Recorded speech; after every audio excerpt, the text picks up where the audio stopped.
Hello दोस्तों, स्वागत है आपका आपके यूट्यूब चैनल आईएएस प्रिंट में।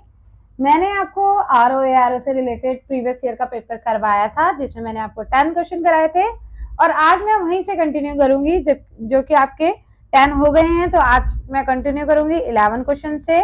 तो आपकी स्क्रीन में क्वेश्चन है 11 नंबर का। तो क्वेश्चन क्या है कि 1928 के बारदोली सत्याग्रह का नेतृत्व किसने किया था। तो आपके आगे जो ऑप्शन है उसमें से आप आंसर दे सकते हैं। गांधी जी के अनुयायियों ने, कांग्रेस सोशलिस्ट पार्टी ने, वामपंथियों ने, या हमारी किसान सभा ने। तो इसका आंसर क्या है? इसका आंसर है गांधी जी के अनुयायियों ने। बारदोली सत्याग्रह कब हुआ था? 1928 में हुआ था। कहाँ हुआ था? तो गुजरात में हुआ था। देखिए यहाँ पे इनकी व्याख्या के रूप में लिखा भी गया है। ये कैसा आंदोलन है? तो ये एक किसान आंदोलन था जिसका नेतृत्व वल्लभ भाई पटेल ने किया था। क्वेश्चन बन जाता है कि इसका नेतृत्व किसके द्वारा किया गया था। तो इसका नेतृत्व किया गया था वल्लभ भाई पटेल के द्वारा। इस सत्याग्रह आंदोलन के सफल होने के बाद वहां की महिलाओं ने वल्लभ भाई पटेल को सरदार की उपाधि भी दी थी। तो ये प्रश्न भी पूछा जाता है कि वल्लभ भाई पटेल को सरदार की उपाधि किनके द्वारा दी गई या कब दी गई। तो बारदोली सत्याग्रह के दौरान महिलाओं द्वारा दी गई थी। तो ये क्वेश्चन आपको समझ में आ गया। नेक्स्ट क्वेश्चन चलते हैं। नेक्स्ट क्वेश्चन बहुत इंपॉर्टेंट है, पेपर में कई बार पूछा गया है। तो क्वेश्चन क्या है कि जो हमारा गदर पार्टी है, उनके संस्थापक कौन थे। तो गदर पार्टी के संस्थापक हमारे रहे हैं लाला हरदयाल या लाला लाजपत राय। देखो कंफ्यूज तुम इन चारों में से ये दो तो निकल जाएंगे, लेकिन इन दोनों में कंफ्यूज हो जाओगे। इसका आंसर है लाला हरदयाल। भारत को अंग्रेजों को स्वतंत्र कराने के उद्देश्य से गदर पार्टी की हमने क्या कर दी गई थी? स्थापना कर दी गई थी। इस पार्टी के द्वारा हिंदुस्तान गदर नाम का पत्र भी निकलता था, जो कि उर्दू और पंजाबी में छपता था। गदर आंदोलन गदर दल द्वारा चलाया गया था, जिसका गठन कब हुआ था? तो 1 नवंबर 1913 को हुआ था। कहाँ हुआ था? ये हुआ था संयुक्त राज्य अमेरिका के सैन फ्रांसिस्को में। ये तो आपको पता ही है किसके द्वारा किया गया था। तो ये लाला हरदयाल जी के द्वारा किया गया था। कुछ अन्य क्रांतिकारी भी इनके साथ थे जिन्होंने इनका सहयोग किया था। वो कौन कौन थे? तो एक थे हमारे रामचंद्र जी और एक रहे हमारे बरकतुल्ला। ये इनके सहयोगी थे। सैन फ्रांसिस्को में गदर दल का मुख्यालय है, ये आपको पता होना चाहिए। ठीक है, नेक्स्ट क्वेश्चन में चलते हैं हम। नेक्स्ट क्वेश्चन है कि जो हमारे जवाहरलाल नेहरू जी हैं, भारतीय राष्ट्रीय कांग्रेस की पहली बार अध्यक्ष कब बने थे? प्रश्न पूछा गया है आपसे, तो आप इसका आंसर सटीक से दे दें। तो इसका आंसर है 1929 की बात है, जब जवाहरलाल नेहरू भारतीय राष्ट्रीय कांग्रेस के पहली बार अध्यक्ष बने थे।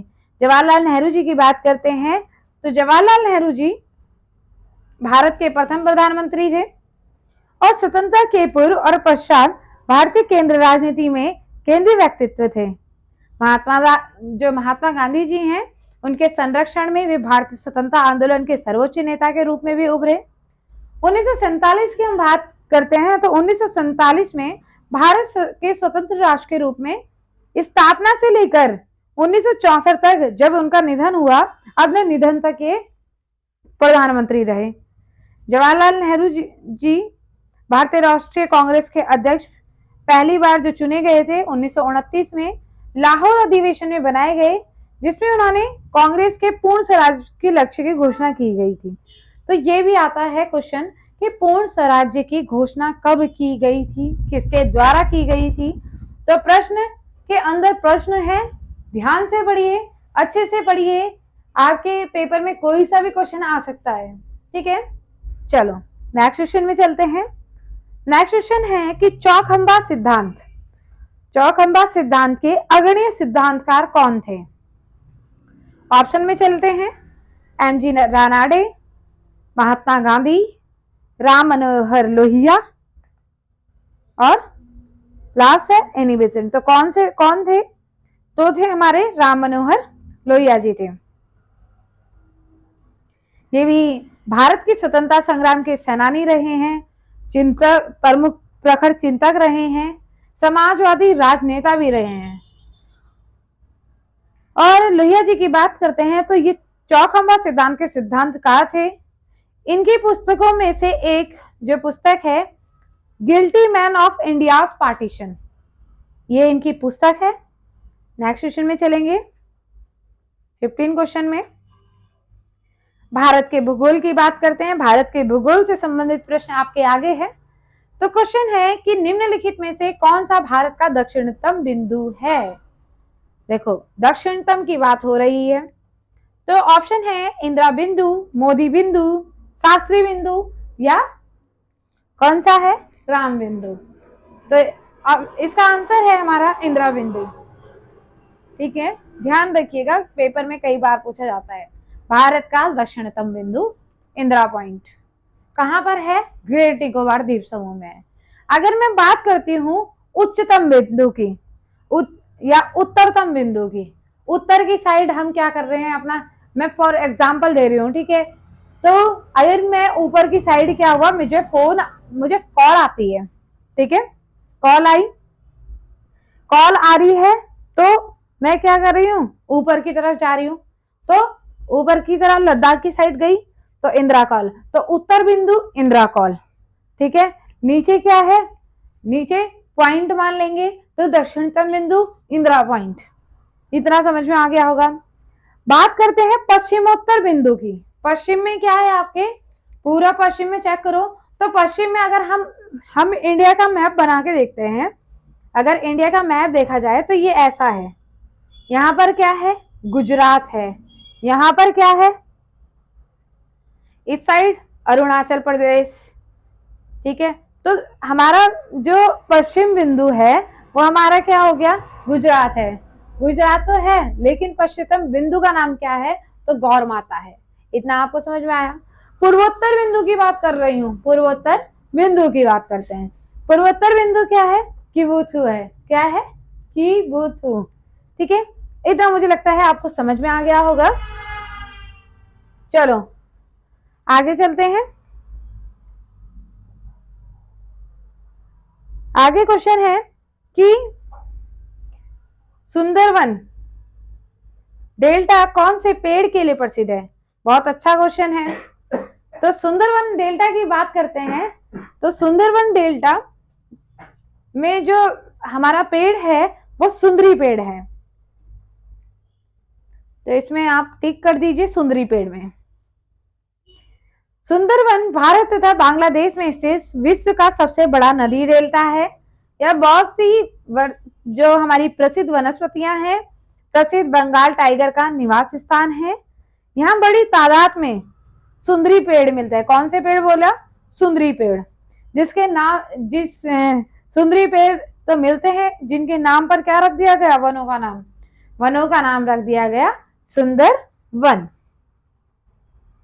इसके अलावा यहाँ पे और भी पेड़ मिलते हैं जैसे देवदार हो गया, केवड़ा हो गया, तमरजा हो गया, आम लोपी हो गया, गोरान हो गया।